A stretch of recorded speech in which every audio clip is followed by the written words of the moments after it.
Good morning. Good morning. How the devil are you doing this fine day? Hope you're all fit and well. Yes, bell hat today. The end thereof, possibly. I'll leave that entirely up to you. Chris Ford's just joined us. Good morning. Greetings from sunny Derbyshire. May the sun shine wherever you are. Absolutely chucked it down here last night, but it's okay at the moment. Not too bad. Alex Latham is with us as well. Good morning, Alex. Jim Turner is here. Who else is here? Gary Muirhead is here.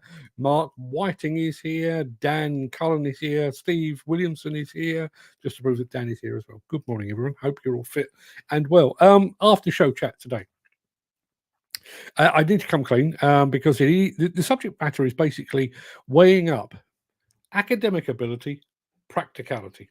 And as I say, in the interest of transparency, I have managed to carve out a 35-year journalistic career having never been to university. Never been to university. In actual fact, didn't know anyone that did. Yeah, back in my day, wasn't such a thing. So what I want to talk about today is those that have worked their way up through the industry in comparison to those that have come in holding certificates and multiples on their head and cloaks and gowns and believe that they know just as much. And as I say, I do come with a certain bias, but I think you might agree with the bias. Steve Williamson says, I would say happy Friday, but working tomorrow again. Yes, indeed. All well, but fit is another thing. Oh, well. We are. Yes, we are indeed. So shall we crack on? Without further ado, let me roll the intro and get this show on the road because I've got lots to get through today.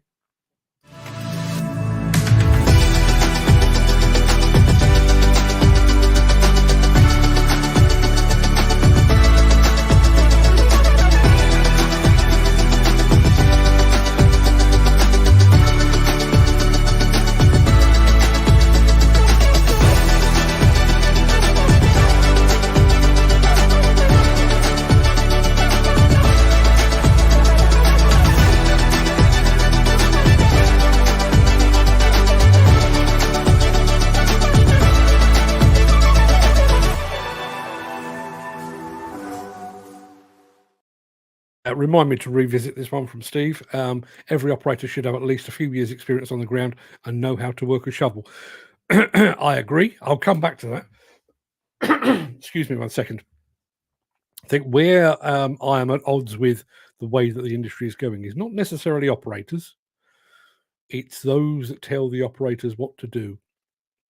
Personally, if somebody in my line of work, if somebody has written lots of articles, edited magazines and that kind of thing, if they tell me what I'm doing is wrong, okay, yeah, I'm willing to take that.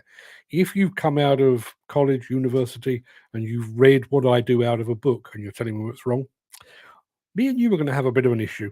That's where I'm coming from. Are we fishing this weekend? No, we're not. Commitments on Sunday, and I am on father-in-law diabetes collection duty on Saturday. So no, not a hope, I'm afraid. Steve Williamson still enjoying our intro tune. I like that. Jim Turner says it happens. I've just posted something along those lines, but mine's more about the lack of people rising up through the ranks nowadays and going straight into management. It all plays into the same thing. So please do stick around to the very end of the show, and we will get to that. I'll get to your other comment as well. Dan Cullen, Gary Muirhead, what has he said? Don't agree with that. If you've got a mature talent for operating diggers, why would you want to be on the ground? Okay, we'll come back to all of that kind of stuff in just a moment, but it is Friday, should I say, 16th of August. Welcome to the Breakfast Show. I am your host, Mark Anthony, the Walrus of Demolition. In today's show, we're going to be checking out the all-new Cat 6060 mining shovel.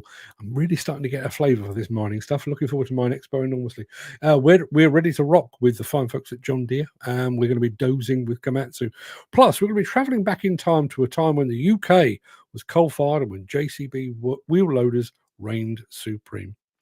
Plus, as I've already said, in our after-show discussion portion of the show, we'll be pitting practical knowledge against academic achievement and asking which is better suited to the demolition and construction industry. But before we get to all that, we do have the small matter of today's mystery machine.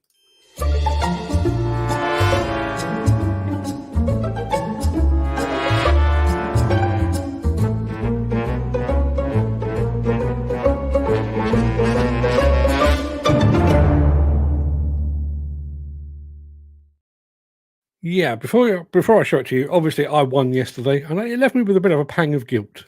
Had I made it a little too obscure, a little too vintage. So I'm bringing things a little more up to date today. So I reckon we're going to get this identified pretty damn quickly. So here we go. This is what you've got to work with.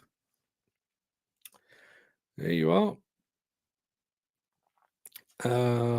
Bear with me for 1 second. I just need to do a thing very quickly. There you are. Any clues on that? I'll take it away for just a moment. Let's have a look. Chris Ford says I can drive a brush, shovel, pickaxe, and rake, and I haven't got a license for them. Yeah, there's the point. There is the point.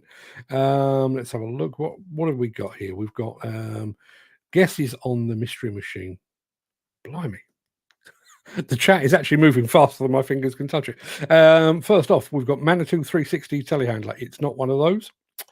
Jim Turner says a JCB 145X. It's not. Ken Hatcher going for a JCB Mini. It's not. JCB 60 says Dan Cullen. No. And Gary Muirhead going for JCB 802.5 ZTS. Very precise. No. A JCB 220X. It's not. Or even a JCB 470X. It's not. JCB 90Z. It is not. It is none of those things. Steve, going back to all things skills related, and as I say, I'll revisit this at the end of the show. But operating a machine is one thing, but knowing different ground colors, types, and anything you come across, you learn all that working in the trenches. You know a good operator when he notices changes in the ground. Being on the ground, also before going on a machine, you get to know what they want next and how to help them most. They can. Help them the most they can, as you know what it's like. They're more than just operating a machine. I totally agree with all that's being said. Mystery machine. Dan Cullen's going for an XCMG 130. It's not. He's also going for a Komatsu 85. I get the impression sometimes that Dan just sits there with a shotgun and just blasts away until something sticks. Tractors, diggers, machinery just joined us over on Instagram. Good morning, chaps and chapesses. While you're trying to figure out what the mystery machine is, we do have the Excavator World Cup, where we're almost at the end of the first round. So we've got a big one for you today.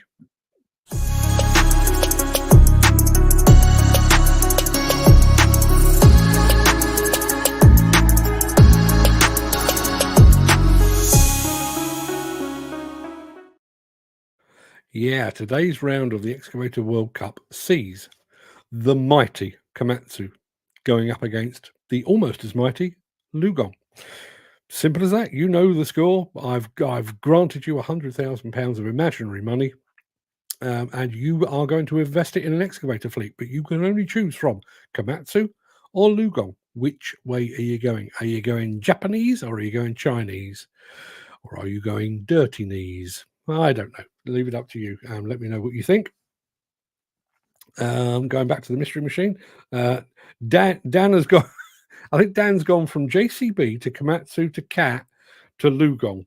None of which are right, but let's have a look. He's got Komatsu. Oh no, he's got a Komatsu 85. It's not a Cat 320 GC. It's not a Lugong 924. It's none of those things.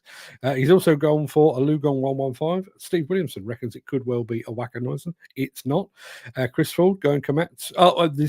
These are votes for obviously for the Excavator World Cup. So we've got a couple of votes already for the mighty Komatsu. Gary Muirhead on the mystery machine is going for the Yanmar VE10 26-6. It is not. Let me be kind and show you a smidge more. It really is a smidge, isn't it? I have to admit, this one was quite hard to disguise, but if somebody's going to spot it, I'm sure. We'll come back to that in just a moment because we do need to crack on. As I say, we've got a lot to get through today, and we're going to start with this.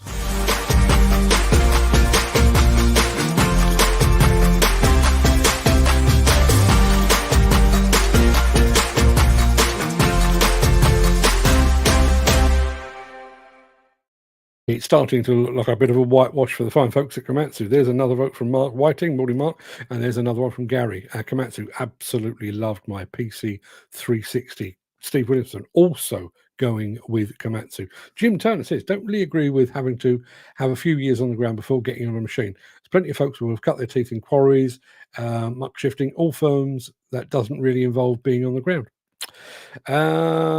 Jim Turner, hydro digger. Hydro digger? I see where you're going with that. You're close. A wheeled whacker Newson 80. It is not. It is not. Keep the guesses coming in. And we've got a winner. No, we do have a winner. I can tell you precisely what it is. It is that. Just going back to Jim Turner, hydro digger. You're kind of there, but there you are. Steve Williamson saying the JCB hydro dig, which is precisely what it is, and there it is in all its glory. Steve Williamson, first time this month, has got his name on the board, and has got himself 3 points. So, yeah, last month's champion has just joined the fray. Well done, Steve. Thank you very much indeed for your input on that, people. We can take a rest on the on that. Jim Turner, yes, that's what I meant.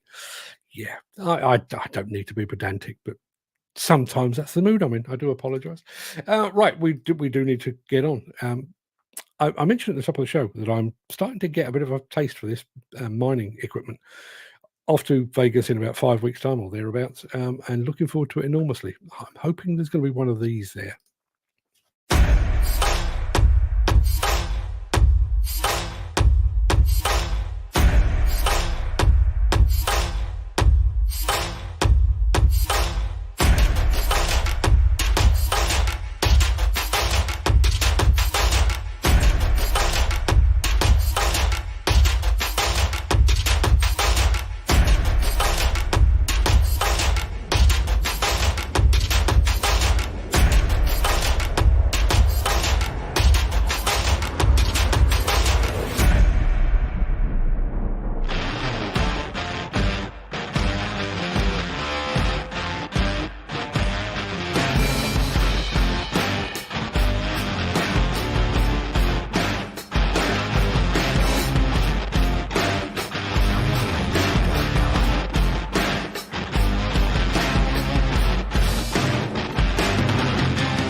I realise it's not going to be particularly easy to get that to Las Vegas, but Caterpillar, if you're listening, please do so. I'd love to have a closer look at that. Going to go over to Instagram. Good morning to Digger Tracks and also to JKS Limited. Good morning, gentlemen and ladies. Steve Williamson back on the 6060. Slew ring on that would be the same size as my whole machine. I think it probably would. Gary Muirhead dismissing it as an O&K in cat's clothing. Now, a couple of things on the mystery machine. I mentioned the fact that Steve Williamson has just got his first points on the board. Last month's champion. He says, I've come in mid-month. Let's see what happens. He is throwing down the gauntlet, people. Dan Cullen, watch your back. He's on his way.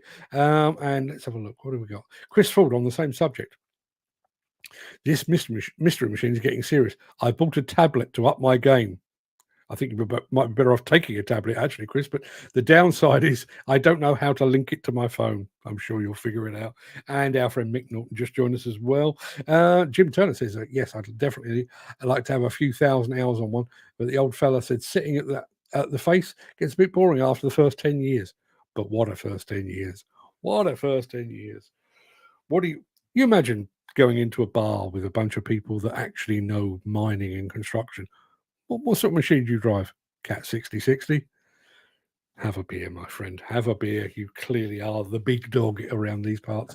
We'll be back with a bit more along similar lines, I guess. If you are enjoying this episode, please consider supporting the show.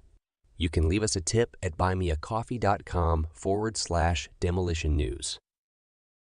This wasn't deliberate, but I've just had a look down the running list of the videos that we're going to play today. We've just had Caterpillar up, Komatsu next, John Deere a bit later in the show, and we've got JCB coming up. Playing with the big boys today. So, Komatsu dozers. Who wouldn't?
Hope Komatsu have one of those at Mine Expo as well. Going back to the chat, we know that Jim Turner had said he reckons his dad reckoned that loading shovel would get boring after the first 10 years. Gary Muirhead says, I know, Jim, all you see is the arse end of dump trucks all day long. True, but not bad. I would put Komatsu dozers right up there on par with any other machine on the market. Good, solid, reliable machine. Totally agree. I think it'd be toss-up. But for me, toss-up, Caterpillar, Komatsu, Liebherr. It'd be one of those. I'm starting to get worried about this. We've just heard that Chris Ford has been out and bought himself a tablet in the hopes of scoring a few more points on the mystery machine. And it turns out that Dan Cullen has done exactly the same. He apparently has also invested in a new phone and a tablet. He also says he's got a strong back, so he's not so worried about Steve Williamson creeping up behind him. People, this is just a bit of fun. You don't have to invest in new technology to take part. There are prizes up for grabs, but don't invest money in it. For Christ's sake, it's just for fun. We'll be back in just a moment.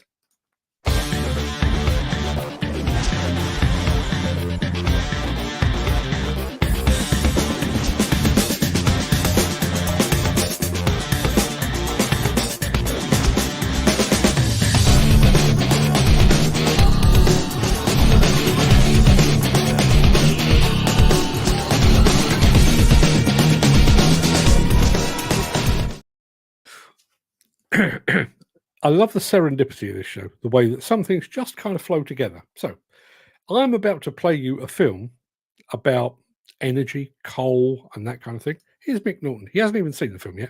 Back in the day, I was privileged to have a spin on a Komatsu 375 dozer on one of the coal stockpiles at Drax Power Station. Pure excellence. Well, Mick, hold that thought about all things coal related, because there was a time not so long ago, long before the environmentalists came along and ruined everything by trying to save the planet. coal was the UK's energy fuel of choice.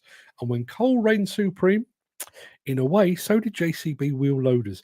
I'm about to play you a film to prove the point, but I need to dredge it off my hard drive, so bear with me for 2 seconds. It looks like this. I'll see you in about 7 minutes.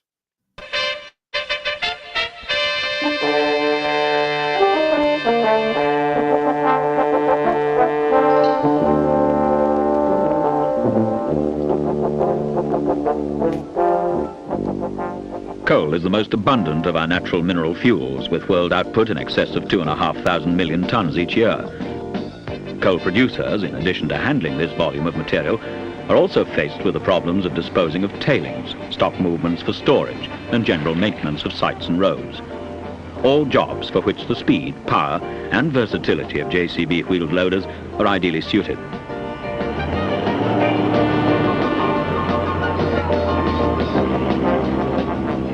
The United Kingdom National Coal Board chose a JCB 418 articulated loading shovel for the South Clennon colliery. With a weekly output of about 7,000 tons, Clennon is not a particularly large mine, and this in itself poses special problems. All available space must be used effectively. Site roads and access ways to stockpiles require constant attention, especially after periods of bad weather.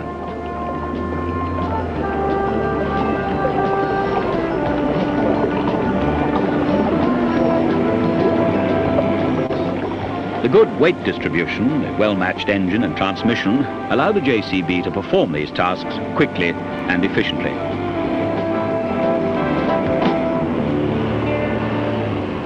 Correctly chosen tyres provide good traction without undue wheel spin. The tight turning circle of the 418, a result of its 80 degrees articulation angle, permits fast, safe working with better access to confined areas. Fine clay tailings and shale washed from the coal are taken by lorry to dumps or used locally to fill in old mine shafts. For dumping on spoil heaps, the tailings and shale are mixed in about equal proportions to produce a stable mixture.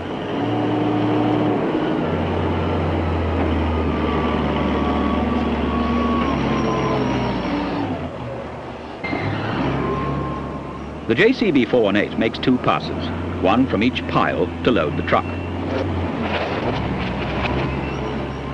Although most coal is conveyed directly into rail wagons, it is sometimes necessary to stockpile a certain quantity for loading at a later date.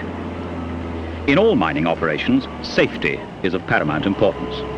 The ROPS safety cab, tested and approved to SAE requirements, is a standard fitment on all JCB wheeled loaders. Mounting the cab on the front module of the machine provides the operator with a clear, direct view of the bucket, even on full articulation. The forward driving position results in a more natural driving feel, with consequent improvement in control and increased safety, not only for the operator, but also for people working nearby.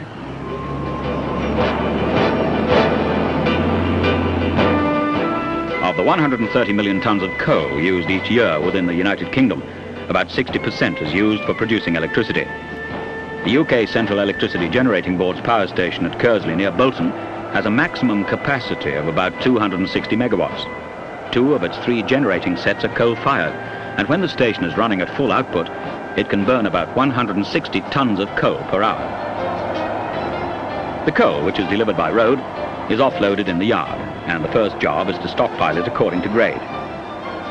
High traction differentials fitted as standard, coupled with the extra stability of double axis articulation, enables the JCB 428 to climb these stockpiles with ease, making best possible use of the available stockyard area.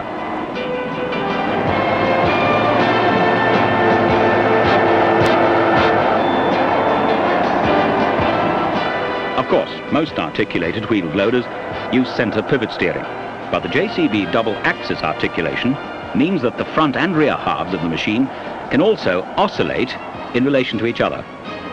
As well as keeping all 4 wheels firmly in contact with the ground all the time, this system provides several extra benefits.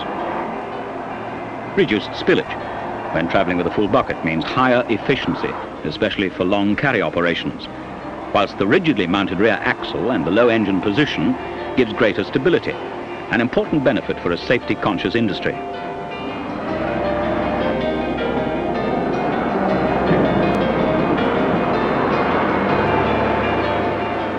From the stockpiles, coal is loaded into rail wagons for delivery to the 16 generator furnaces. Because of seasonal variations in demand for electricity, the coal is often stocked for a considerable time, resulting in compacted coal at the base of the pile. The JCB's advanced variable flow hydraulic system provides the massive breakout forces required to accomplish the task and the speed to meet peak demand.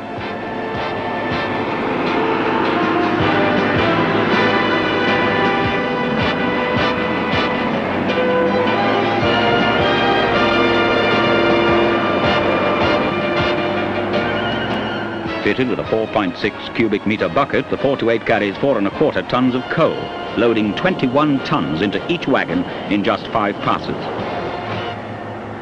For any wheeled loader, good performance must be backed up by reliability. Throughout the range, the JCB loaders follow a simple, rugged design, using well-proven components and built with servicing in mind. The simple loader geometry means only 13 pivot pins to grease, and all of these easily accessible.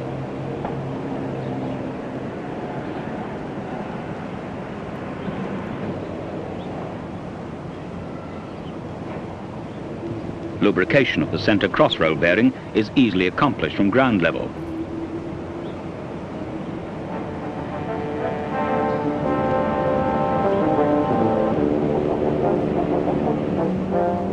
And wide-opening engine covers and pannier doors offer good access for engine maintenance.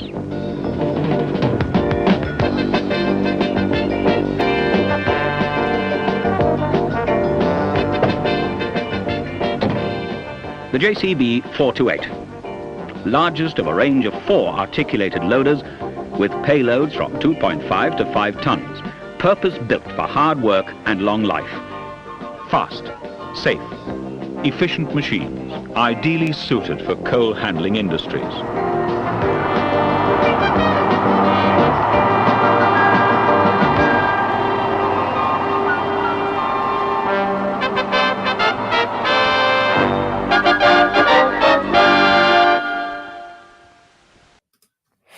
I think I need to start pronouncing it wheel loader.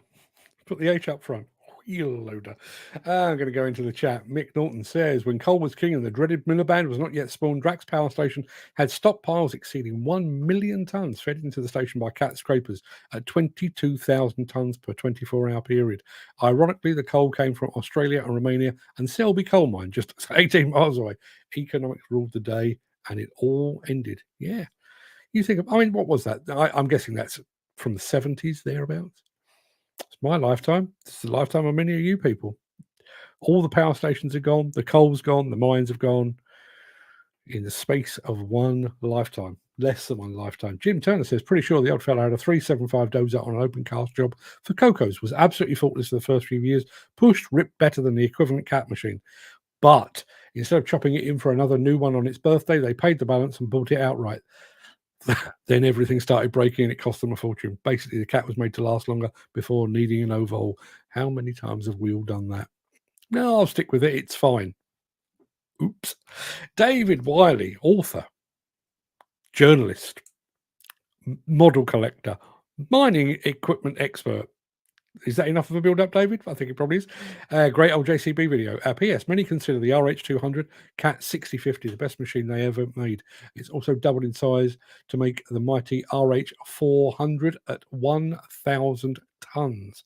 1,000 tons, indeed. Is there any of those still around? Not the. If you're talking about the machines, probably not. If you're talking about the mines, probably not. Chris Phillips says nothing wrong with JCB shovels, had good service out of them, just not big enough. That was one of the things that struck me, bearing in mind, I mean, we've had a comment there from Mick Norton talking about loading the Drax coal power station with scrapers. We're talking about mass material movement, and there you've got a diddy little JCB doing its thing. Let's have a look. Steve Williamson says there is about 5 tons of hand railings and accessories put on these new machines nowadays. Old machines look so basic and simple to find a leak or fix. Funnily enough, just on leak or fix, they mentioned there were 13 grease points. Did it strike anybody else as odd that was an odd number? Or is it just me? I always work on the basis, you've got 4 wheels, 2 loader arms. You're looking at a machine that's entirely symmetrical. Where's the 13th grease point? What's that for? Is there a secret widget somewhere? I don't know.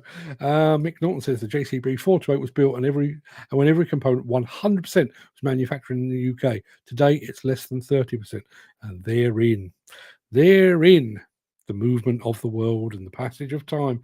But see, back then people stayed away from moving planters. Nowadays they have to walk around you on blindside. Yeah. Well, common sense versus academic sense, or we'll come to that. We'll come to that at the end of the show. That's the wrong button. Steve Williamson says I've about 20 grease points alone in the tilt rotator. Holy shit! Compared to 13 on an entire wheel loader. Now Miliband's in the seat. Coal has disappeared from Drax, and we now produce power from timber pellets shipped from Canada. 0 carbon footprint. My ass. Your ass, Mick. Thank you very much indeed for that. We have more. We have more to show you. What more do we have to show you? Oh, yeah, I know. We've got a very quick film from John Deere, and then we're going to get into the meat of the thing. I'll be back in just a second. Since the finance bill came into effect in April, the construction industry has seen a surge of fuel thefts. The rising cost of living has placed an additional risk of theft by employees and contractors, as well as opportunistic thieves. By using diesel dye and placing warnings of its use, you are sending a clear message that this is your fuel.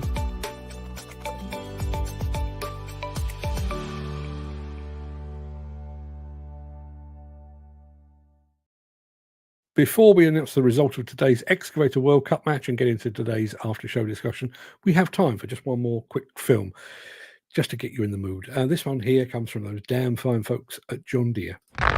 Get your blasts in before breakfast and make them count. Because to turn boulders into paydays, you have to crush them first. And pairing Deere equipment with the Wirtgen Group means you can go from mountains to rubble and everywhere in between. So feed your Kleeman because it's hungry. Have your ADTs running like a Swiss watch. And let our operations center help you have eyes on all of it so you can keep your machines on the move. Because being idle never paid anybody. Never idle. Thank you for that, John Deere. Steve Williamson says 39 grease points altogether. 39. Again, an odd number. Why is this? Am I expecting too much? I don't know. Steve says, I do love a Deere. Yes, so do I. I was actually thinking about wearing the John Deere hat today, but I have taken the cardboard lining out of it. David White says, BBC Panorama programme exposed that burning wood releases 5% more CO2 than coal at Drax. Well done, environmentalists. Go back to knitting your own muesli, would you? Yes, we do need to announce the... are you doing a Saturday show this week? I'm not sure, Dan. I won't bore you with the details, but we've had a bereavement in the family. It's not a close relative of mine, but we've had a bereavement in the family, which, as I say, doesn't really impact me too much, apart from having to go to a funeral in a few weeks' time. But where it has had an impact is I'm doing a bit of running around for other people who have been a bit more impacted. I will check with the social secretary if I'm going to do a Saturday show. I'll drop you a line on WhatsApp. But as it stands at the moment, not entirely sure, but I'll keep you posted. So, the latest round of the Excavator World Cup competition pitted the mighty Komatsu against the equally mighty Lugong. But which brand came out on top? Well, we put it to the public vote, and I can tell you that the winner is... The winner is Komatsu. Komatsu. In fact, Lugong didn't actually get a single vote. Monday's match is equally huge as it pits the mighty Caterpillar against Hyundai. So make sure you tune in and take part on that. We'll come back to that on Monday. Let's have a look. Jim Turner says, absolutely spot on. We're burning something that takes years to grow and could be made into building materials, therefore locking up carbon for the next 100 years or so, leaving coal underground doing nothing. That will never be used for anything. Bloody crazy. Again, Jim Turner, the world's voice of reason. Mick Norton says Cat D8H and Toad onion scrapers had over 40 grease nipples, and each one missed cost me a beer. That's how they used to do it. Yeah, miss a grease nipple, cost you a beer. We're gonna be talking about something that might just float your boat in a second. We're basically weighing up practical ability, academic ability, and how the two don't necessarily marry in all things construction related. I'll be right back with all of that in just a moment, immediately after this.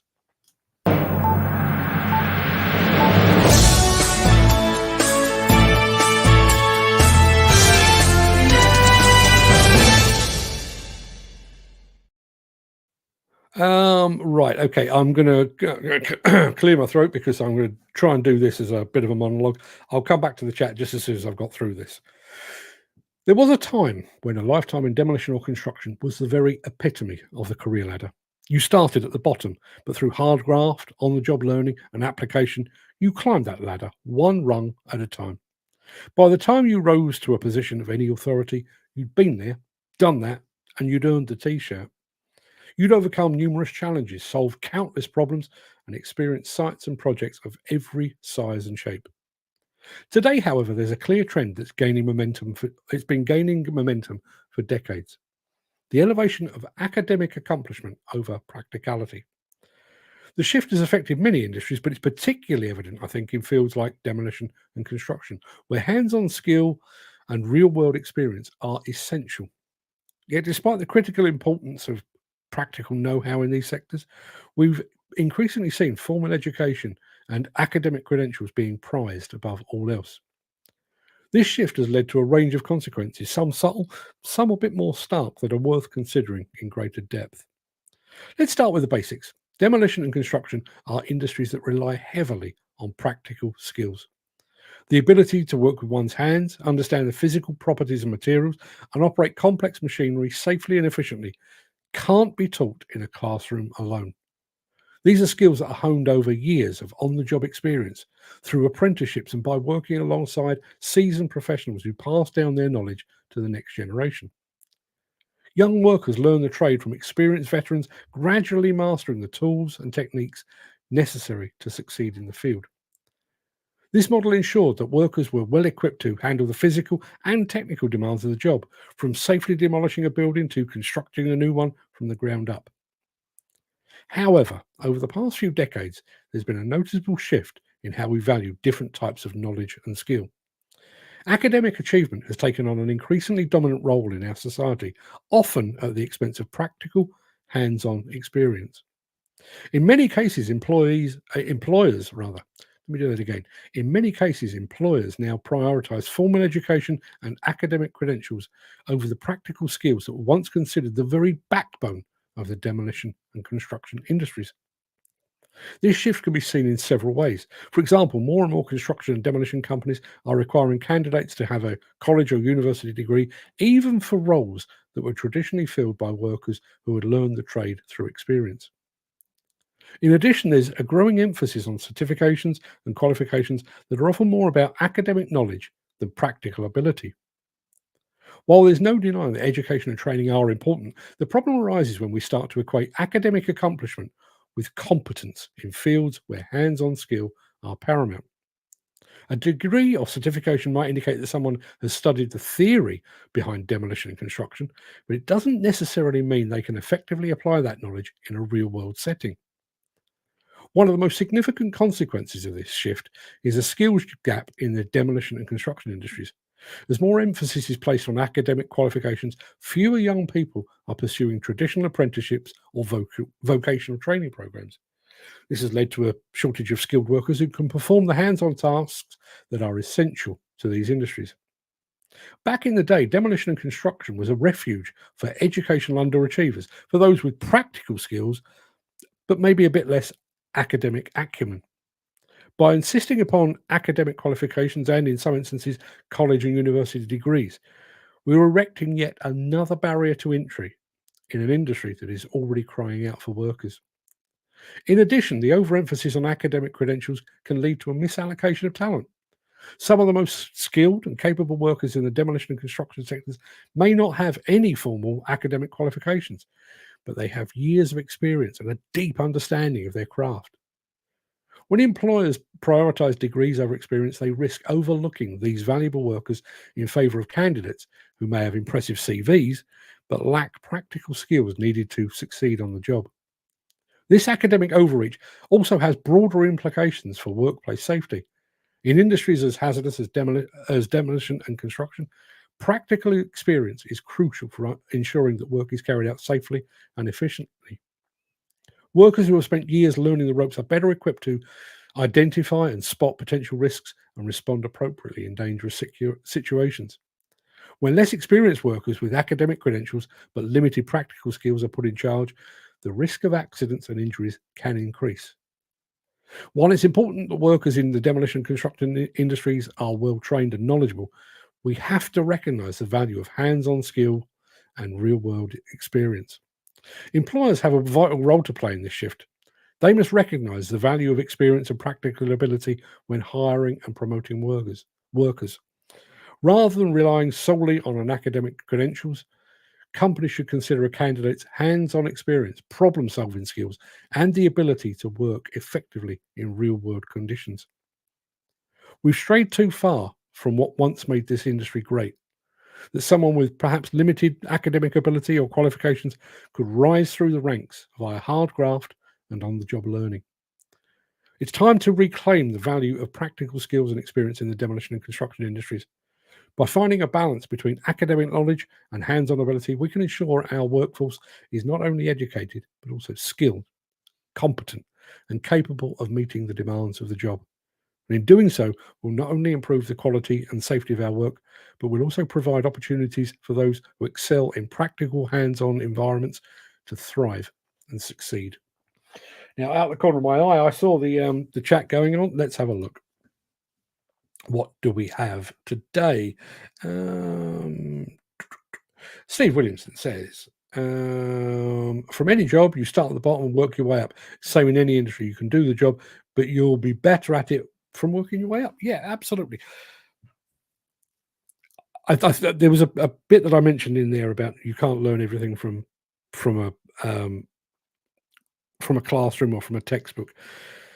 It's an old adage within construction and demolition that no two jobs are the same. You could have read the entire textbook on demolition, but then you arrive at your next site and it's not something that was covered. What do you do then?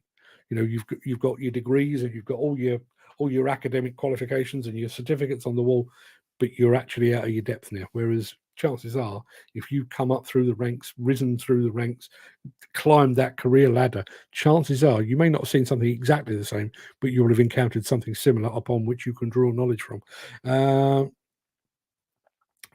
Spot on and well said, Mark. Thank you, Steve. Jim Turner says schools and the government will always push academia because they are both run by academics and people promote things they like, understand and enjoy. It's human nature. While I was writing this yesterday, I was talking about this, and it is something I've mentioned before, but in some ways I can't help but think, and I agree with you, Jim, I think you're absolutely on the money there. What I find strange is as a nation, the nation's coffers are linked at least partly to the government's tax income. They tax everything and they tax everybody, and they, in many cases they tax you 2 or 3 times. We've had in place now for decades, not in my life, well, not in my school career. As I say, nobody that I knew ever went to a university. I went to college, but I didn't go to university. If you go to college or university, you are basically delaying your contribution to the national coffers by a year, 2 years, 3, 5 years, possibly, depending on what it is you're studying. Whereas if you can take somebody out of school at 16 years old, give them practical hands-on experience, they will be earning at the age of 16, which means they are contributing tax to the national coffers at 16, and they will do so quite possibly for another 50 years. So while I understand, you're always looking for the best of the best, but are people with certificates and multiples on their head, are they necessarily the best? I mentioned this to Fred yesterday, and he was saying And I don't know where he got this information from, but apparently now to work in W.H. Smith or Waterstones, the bookshop, you are required to have an English degree. Now, I'll be honest with you, with Waterstones, there's a little bit of me that thinks that's a great thing. That's a great thing. Who better to sell books than somebody that appreciates books? I really get that. Much the same as when I go into my local fishing tackle shop, I'm speaking to somebody who is basically, he's working in a shop, but he's gagging to get out on the riverbank. He knows the local waters, he knows baits, he knows tackle and everything else.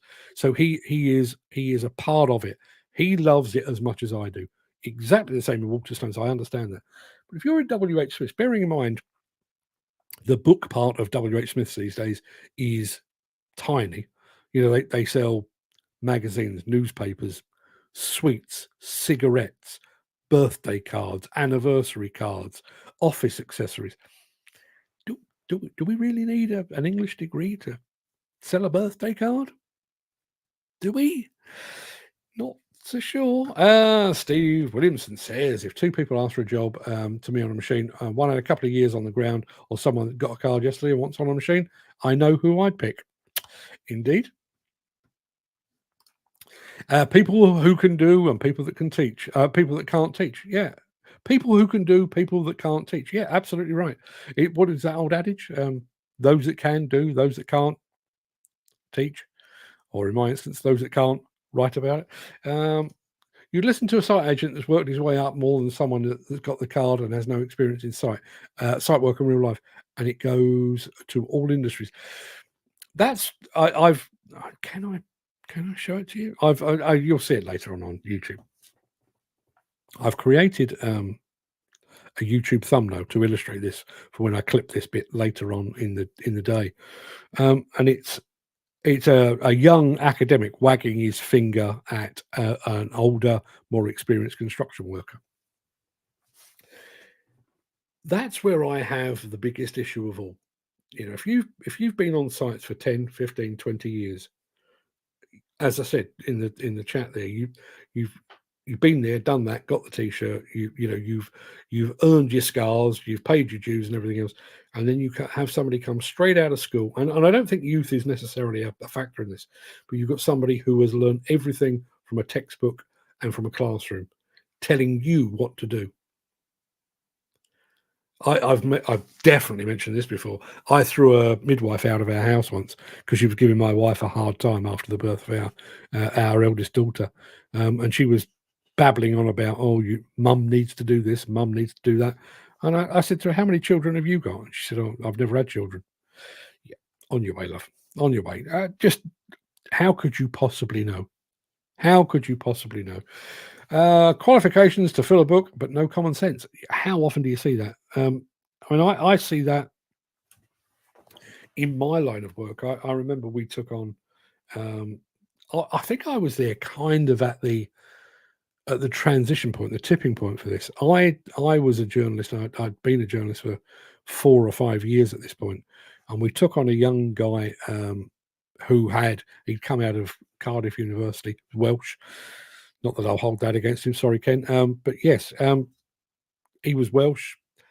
When we printed his business cards, he wanted his academic credentials put on there, even though, the editor, the sub-editor, and various other people hugely outranked him in terms of their qualifications, and they didn't want it on there. But, he still had the university bug and was very, very keen.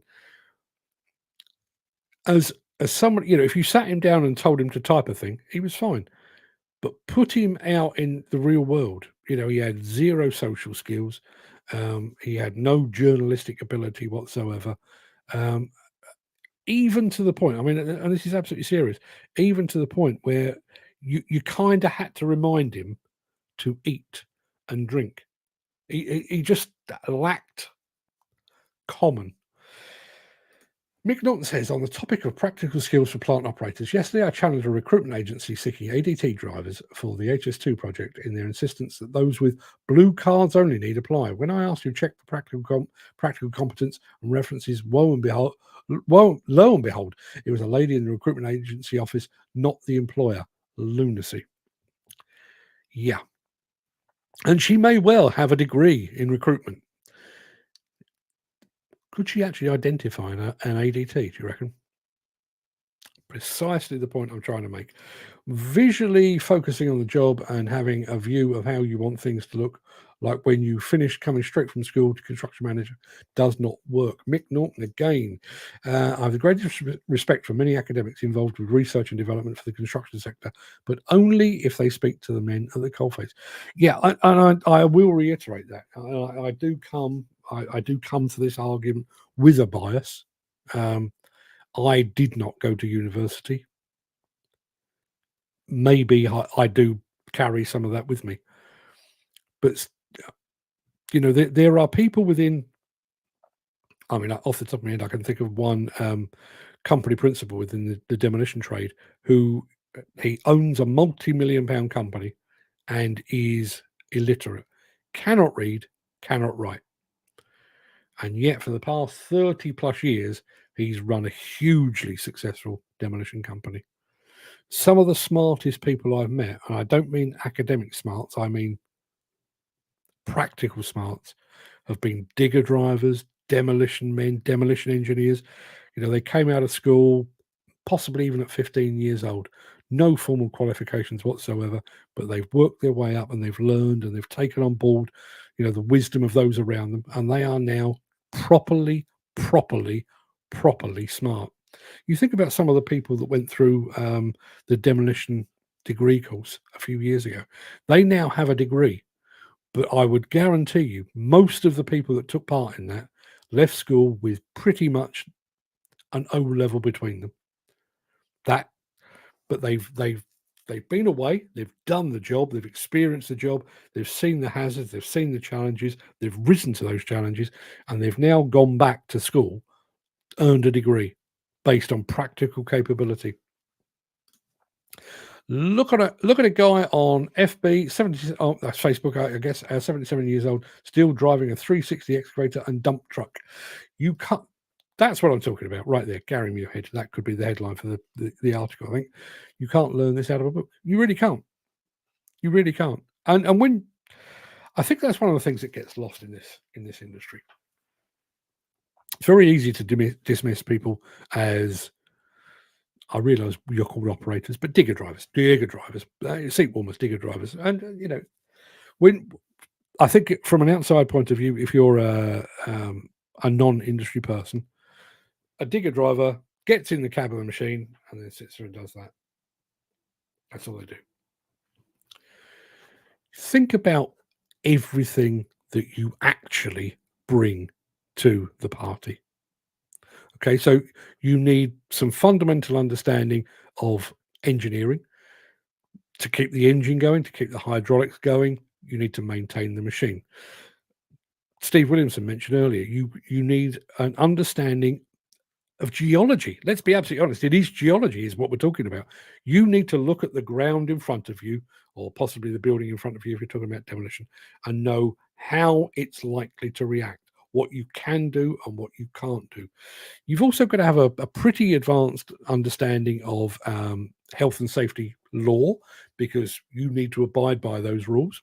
You need to have a pretty good understanding of environmental regulations as well, because you need to abide by all of those things.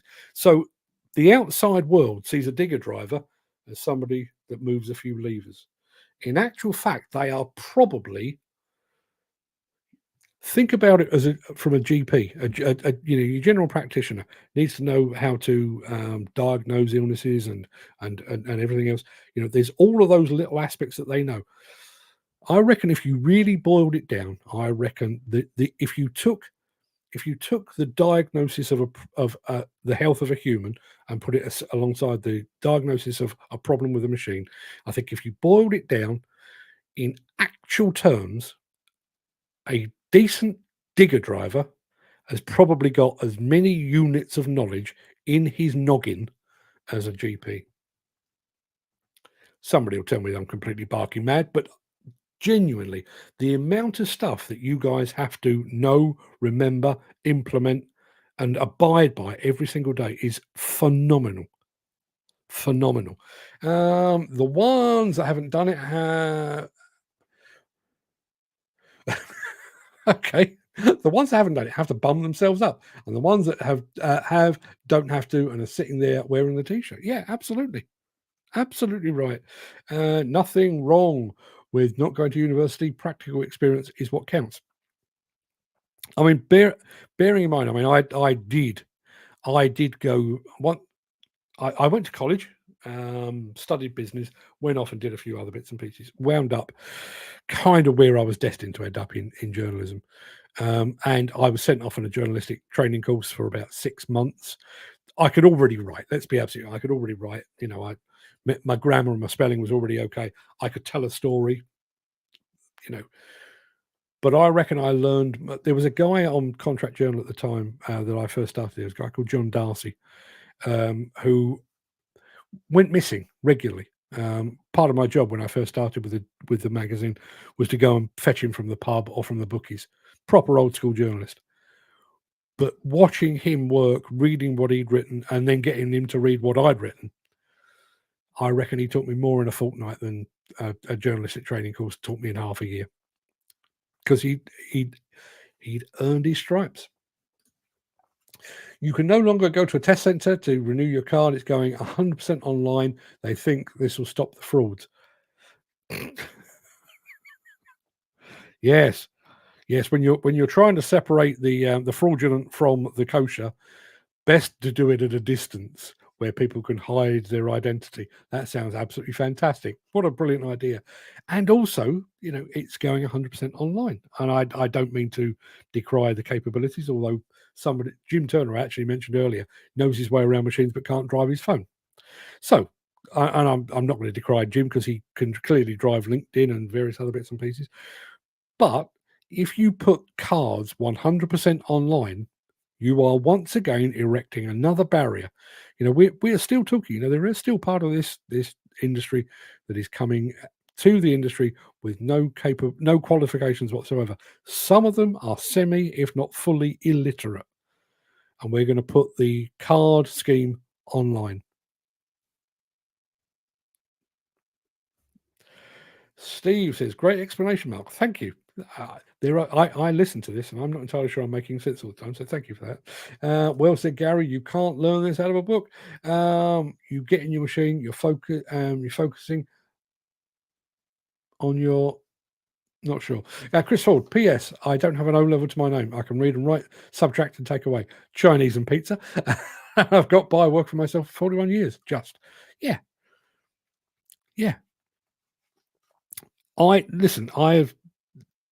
I was on a demolition site once, just before they were about to blast a building, and there was some concern about the potential of fly rock. So they brought in a bunch of empty shipping containers. They'd also put in bales of hay, but there was one house. It was probably 150 yards away, well outside the blast zone. But there was that, what if? If a piece of fly goes through their window, it's going to make the local news. What do we do? So they were, you know, there was a lot of talk among the engineers about, oh, we could erect this and we could erect that, and blah, blah, blah, blah. In the end, they went to the digger driver. Big Scottish digger driver. Gary Muirhead style of guy. And he sat there and he pondered it for a second and he said, why don't we? And he basically said, why don't we just get some scaffold pole, attach some geotextile to it, and put the scaffold pole in the guttering of the house. And that's what they did.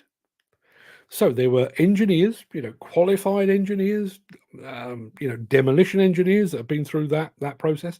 But ultimately, they went to the digger driver and his solution: scaffold, geotextile, problem solved. And as a result, there was no impact on that house. Practical capabilities, and that's the difference between an operator and a good operator. Yeah, and it's important. I think that's an important distinction to make, because a good operator and a great operator, they're not separated by certification. They're not separated by degrees or letters after their name. They're separated by the practical application of experience. Mick says, I remember a very young and enthusiastic army officer arriving on site on a major road and airfield job in Thailand. My site foreman welcomed him, gave him the shovel with the instructions, dig a hole 2 meters deep in that paddy field over there. The academic officer replied, will the extracted soil sample be sent back to the site office for analysis? No, said my boss. You'll hit water at 1.5 meters and for you to boil the kettle with. See, love that. Do people still do that thing with apprentices? Get them to jumpstart the steel saw and send them off for a box of steam, or go to the local hardware store and ask for the long wait, or fetch me a can of tartan paint. Do people still do that? Is that still a thing? Love to hear from you. Got a question on fake cards. Had a few offers for them. You get a digger card. When they check it on site, will it not pop up as a not valid license? Some will. The big problem, and I actually think this is a bigger issue than actual fake cards, is there are companies, there are gangs out there that will basically sit the test on your behalf. So the card that you end up with, you didn't pass the exam, somebody else did it for you, but the card in essence is 100% kosher. Someone has sat the exam, someone has passed the exam, and you've been granted a card. The only thing that's wrong is the name on it. So, in answer to your question, no, there are fake cards out there that will unquestionably get past the system. Jim Turner says it's all down to the problem solving. It's all down to problem solving and common sense. Academics tend to learn what someone else has already written down. Practical look at things and people, learn about it, replicate it, and adapt it to suit them and try and improve on what's already there. We are the creators. We are the Misterons. Yeah, you're absolutely right. You're absolutely right. I mentioned this just at the very start of the chat. If you are, let's stick with the digger driver analogy. You're a digger driver. You arrive on site, and you're told there's underground services, and there's a bit of underlying clay. The water table is high, and all the things. So you go in and you think, well, I've encountered services before. I've encountered this type of clay before. I know what a water table looks like. So if the water starts pissing into the trench I'm digging, I know we've got an issue. You know all of that. Is there a textbook anywhere in the world that could have prepared you for that? If there is, I haven't seen it. Chris Ford says, I always fancy being a journalist. Free food, free booze, and a bit of travel, but can't put pen to paper and have the attention span of a goldfish. Well, the attention span of a goldfish is actually a prerequisite of being a journalist. There was free food and free booze and a bit of travel. All of those used to be true. Less so these days. I'm sad to say. Yeah, it was. For a while, it was quite a life, I have to say. I mean, my liver's knackered as a result of it, but it was okay. We always send them for the left-handed spanner. Ah, yes, the trusty left-handed spanner. My eldest son, I mentioned it last week, or I mentioned it earlier this week. I think he moves out next week. Going to be sad to see him go, but he started at McDonald's at 16 years old, and first day they sent him out back to fetch the box of steam. Had an hour he looked for that. Yep. That young sapper officer went on to do great things as the engineer-in-chief of the British Army. Yeah. Did he boil the kettle though? Did he? People with common sense, dying breed, and that is one of the concerns. That's kind of why I wrote the article and did the chat today, because we do seem to be moving in that direction. And as I say, when I was on the cusp of the before and after, when I got my job on Contract Journal, I wasn't even asked if I had a degree. I was there for probably 5 or 6 years, I guess. And by the time I left, pretty much every new recruit came with a degree.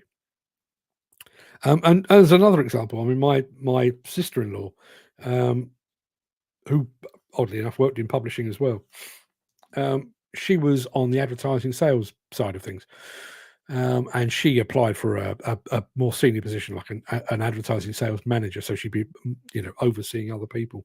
And they said, "Well, you don't have a degree."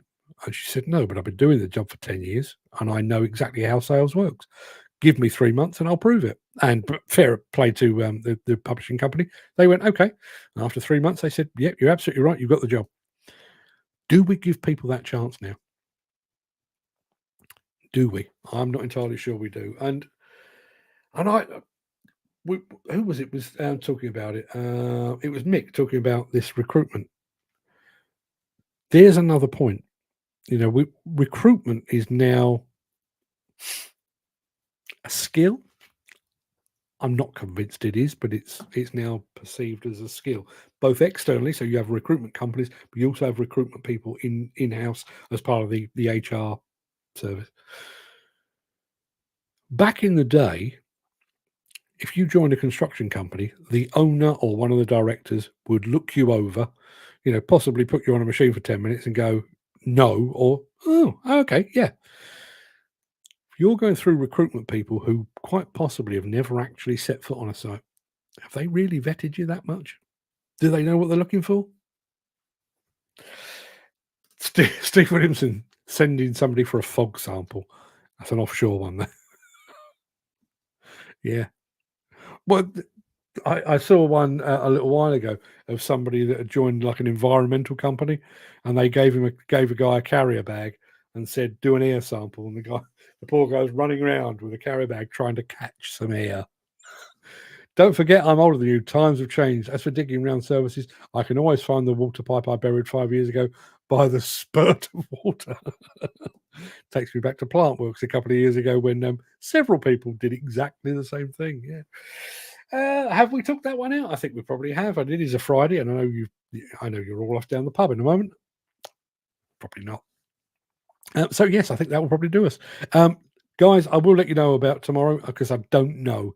I don't know what my requirements are.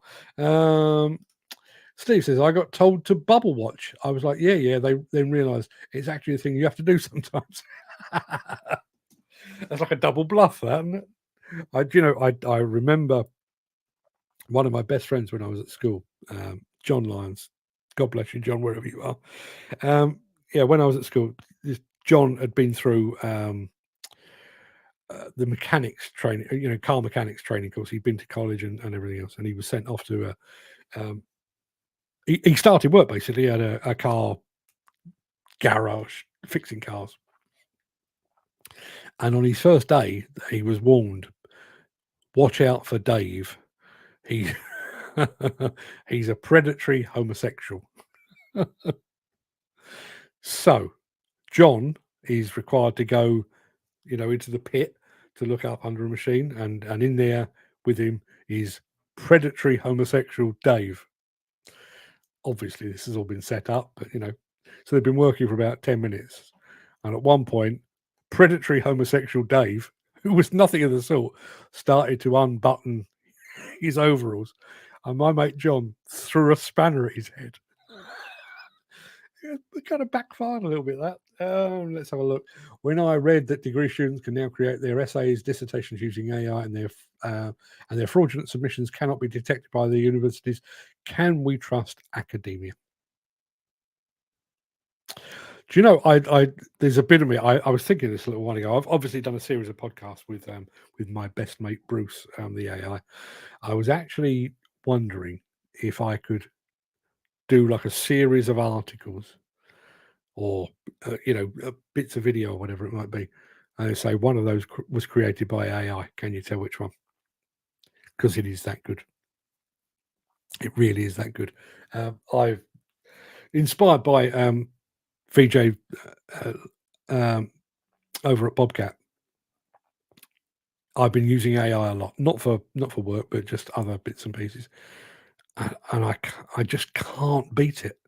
Even to the point I can't remember if I've shared this at all, but I wondered if it could do a comparison of machines, because I've always wondered about doing that as a video. So I basically said, compare a Cat 428 with a JCB 3CX, and away it went, and it came back, well, the Caterpillar does this, but the JCB does this better. The Caterpillar is slightly more powerful, and so on down the line. So I basically sat there and went through the JCB website, and I went through the Caterpillar website, and it was right throughout. Everything it said, the engine power comparison, the torque, that everything was absolutely spot on. It is that good. But going back to your point, what point academia when you can just press a button and get AI to take care of it for you? And I also wonder, we've certainly had this discussion before. I'm surprised that schools still look like they do. When I was at school, you were told, you must remember the dates of all the major battles and fuck knows what else, 1066 and all of those things. Why? It's there. It's on there. Why would I need to cram that shit into my head when with a few button presses, I can just pull that up? Would we not be better off using that educational time to actually educate people for the wider world? Not necessarily in terms of vocation, although I do believe that's a very good idea. But things like, how to, I always want to say reconcile your checkbook. We don't have checkbooks anymore, but how to sort out your money, how to, basically how to run your life. We're now got like a sausage machine that's pushing people through and spitting out the other end. Look at me, I have a certificate, and therefore I can. You really can't, mate. You can't budget to pay your rent. You can't cross a road without assistance. Should we not be taking care of that as well? Jim Turner says the proof of the pudding is in the eating, not in someone saying I'm qualified to make puddings. Oh, Jim, you should be the journalist. That's a fantastic expression. No amount of degrees of competency cards means nothing unless you can actually do it. Yeah, and I know Steve was making the point that this is not specific to construction and demolition, but I think construction and demolition are kind of that issue writ large. It's magnified here because everything about demolition and construction is about practicality. Look, whether you're a demolition engineer, a high reach operator, a demolition company principal, the estimator, you need to be able to look at that building, regardless of your degrees and everything else. Look at that building, right? Okay, well, we'll take that. If we take that, then that will have to, and then we'll cut there, and then that will cut, and then you need to be able to analyze that building completely in a completely focused way, based on other buildings of a similar type that you've seen over the years. There is not, as Gary Muirhead said earlier, there is not a textbook in the world that will tell you how to do that. Right, we've set the world to rights again, I think. I'm going to go and have a weekend, assuming I get one. I'll watch out for WhatsApp. If I'm going to be here tomorrow, I'll let you know. Until then, I will see you next week. We've just had another comment. Sadly, the sector is lacking people who can judge whether an operator is competent or otherwise. Now, Mick, I was going to finish and go and put my feet up, sort of. Isn't that a point? Okay. Extrapolate that out. We have people now who can't judge whether an operator is competent or otherwise. That will get worse. Because if somebody unable to judge the competency of an operator employs that operator, in all likelihood, that operator could, in the end, influence who else. You're going to get that problem getting bigger and bigger and bigger. Jim, I'm glad you said this. I'm saving it for next week. Jim sent me a voicemail yesterday. I don't know if you remember what he was talking about. He refers to food, lunch, snacks as SNAP, SNAP, SNAP. And he said we should have a bit of a chat about regional words that are peculiar, or phrases that are you believe to be peculiar to you. I've already had a think about it. My dad basically spent just over 80 years talking nonsense by and large. Raised in sort of the East End of London, so he did the whole Cockney rhyming slang, but he also had some weird expressions of his own. One that really stands out, that when you see somebody do something really stupid, my expression of that, what are you playing at, or what's your game? My dad's version of that is, what is your brown paper? What is your brown paper? He's the only person I've ever heard say it, and I quizzed him on it for years. What the hell does that mean? He said, I don't know. That's just what you say. No, it's just what you say. Anybody else ever come across that? Love to hear from it. My granddad always said, a good operator when you ask them to go start the machine and work it. Good operator will always check the oil first, then start up. That's how you know a good operator to a clown. Yeah. Remember my old mate Larry Davis, sadly no longer with us. You know when you say to people, how are you doing? And most people go, yeah, not bad, how are you? Or, fair to middling or whatever. Larry's answer, I am surrounded by whores, pimps, and comic singers. Hello, Lau, how are you doing? Surrounded by whores, pimps, and comic singers. Mick Norton, do you know brown paper, caper? What is your You may have solved a lifelong mystery. Yeah, but as I say, he was the only person I've ever heard say it, and he had no idea where it came from. So you may have just solved it. What's your brown paper caper? Well, I don't believe I've imparted much in the way of knowledge, but Mick Norton, you may have just done precisely that for me. So thank you for that. Enough, people. Go forth. We'll come back to Jim Turner's regional dialect and. Speaking of which, Jim says, I can't be a journalist because I can't spell. I can't go out and talk to folk because no bugger can tell what I'm saying. Too much local dialect. I'm of the belief you can't have too much local dialect. One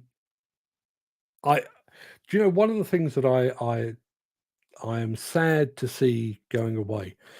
Have you noticed there's this kind of, let me wind back. I realise that language is fluid. I remember when bad meant good. Thank you, Michael Jackson, for that. So I realised that, language evolves and everything else. But there was a time when I was younger where you could always tell where somebody came from by accent, by dialect, by intonation, and stuff like that. We seem to have, I'm saying we, I mean the younger generation, seem to have adopted this weird in-it guy. I don't, to the point where if somebody, of 20 years old was talking to me, they could be from Manchester, from Leeds, from Newcastle, from London. You can't tell. And I think, the loss of local dialects would be a sad thing. Steve says, I'm terrible at English. Well, you are Scottish. You're really good at Scottish. I've noticed that. I've seen it up close. Something I need to learn. Full stops and all that. I'm useless. Full stops and all that. Steve, I'll save you the trouble. Just put Grammarly on your phone or your computer. You don't have to worry about it anymore. You really don't. Grammarly will take care of everything. People, go have a weekend, would you? I've really enjoyed your company, as always. I'll be back on Monday, and I might be back tomorrow as well. I'll let you know. Till then, everybody, have a fine and splendid day. Have a good weekend.